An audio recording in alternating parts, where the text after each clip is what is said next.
You thinking about moving to Lexington? Well, I'm going to give you the top 5 things you need to know and take seriously before you make that trip. Let's get to it. All right, I've got to put this to sleep. I've got to put this to rest. If you actually Google horse capital of the world, you might be sent to this weird little town in Florida that claims it. Now, I'm gonna figure that out real quick for you. So basically, they bought the rights to the name of having the horse capital of the world. Are they popular in horses in that area? Absolutely. But when you actually think about horse racing, purchasing, selling, breeding, it all happens here in the Lexington area. Now, more particularly, it's going to be in Woodford County in Vur-Sales. Which brings me to number 2 on the list, ladies and gentlemen. I'm going to put this to rest. It is pronounced Vur-Sales. Let's not be confused about it. It's not Versailles. We're not in France. Okay, it is Vur-Sales, Kentucky. All right, they taught us in school, sound things out. We say Vur-Sales, we say Louisville. It's not Louisville. It's not Louisville. It's not Louis. It's Louisville. Drive down to 64 and you're going to hit Vur-Sales. And let's go ahead and address the elephant in the room. If you live in Lexington, Kentucky, and you do not claim a school to be your own, you can claim Kentucky. Okay, we are the big blue nation for a reason. It's not because there's 50 people that happen to go to all the games. It's because we are a nation of fans. Please, if you plan to move to Lexington, Kentucky, do not feel like you're jumping on any kind of bandwagon. We have our struggles just like any other school, whether it's in basketball, football, anything else. But ladies and gentlemen, if you are going to live in Lexington, our heartbeat is with this school. I mean, it is by definition a large college town. The heartbeat goes along with the football program, the basketball program, and all the other athletic programs. You know when we've won, you know when we've lost. Go ahead and just embrace it at this point, because you're going to go on a wild ride. We get to compete in the SEC in all sports, one of the best conferences in the country. Just go ahead and just accept it. If you decide to make Lexington your home, you will be a Wildcat fan, whether you want to or not. Number 4, ladies and gentlemen, this one's going to be maybe a little bit interesting for you to hear, but we have some of the coolest farmers markets. And I'm not just talking about the very large one in downtown Lexington throughout the summer and the early spring. I'm talking about Georgetown's got a great one. Winchester, Kentucky's got a good one.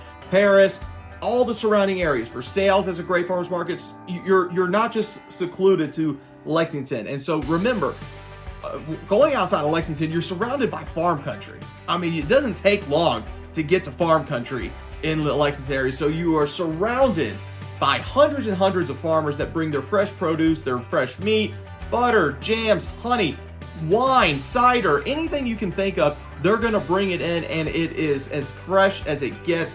One of my favorite things to do with my wife is we will go on a farmer's market date. We will find the food items that we plan to make for that dinner and make it that evening, and it's fresh, it's incredible, it's beautiful. I have picked up a brisket or two and smoked a couple, and they do taste differently. Okay, so just a fun fact, our farmers markets are pretty awesome.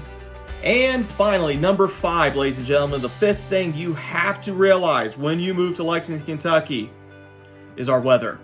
It's usually pretty good throughout the majority of the year. I will say, going from hot to cold is not too bad. Right now, we're in the middle of October. Temperatures are dropping from the 80s to the 70s, and they're getting into the 50s at night. So now we're really starting to dive into fall. It's when we go from cold to hot.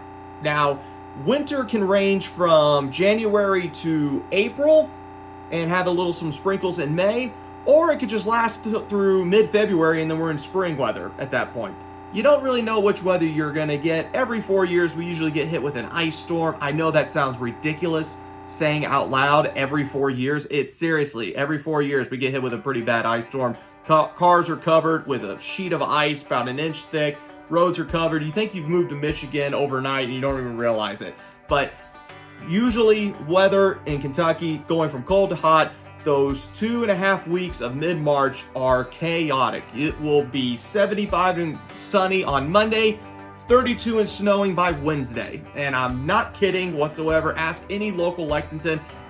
it's 100% accurate. I'm a lacrosse coach. Our spring sport, you're dodging just crazy weather the whole time, and then by the time you get into April and it's finally warm, then you got tornadoes. It's twister season at that point. So the spring weather can be a little chaotic when it comes to weather. You don't ever really get below the teens. You know, the colder end is definitely going to be in the low teens, but that's about as bad as it gets. On the high end in the summer heat, you know, the heat index will jump up to mid 90s, high 90s again, but that's about it. It's pretty consistent the rest of the year, but you got to know when moving to Lexington, there's a small window of just pure chaos in February and March.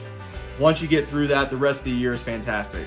Well, I hope that gets you kind of some more ideas of what it means to live in Lexington, Kentucky. If you haven't already, go ahead and hit that like button so others who might be moving to the area can see this. If you know someone that might be moving to the area, go ahead and share them the video, share them my page. I'm also on TikTok, I'm on Instagram, I'm on Facebook, and we're constantly posting content on all those pages. And if you ever have any questions about it, please reach out to me. We'll set up a consultation. We'll talk about your plans, your goals, keep you in the loop. I'll share you what's going on throughout the year of Lexington. If you're between cities, trying to figure out which one you want to live in, I want to make sure you understand everything it means to live in Central Kentucky.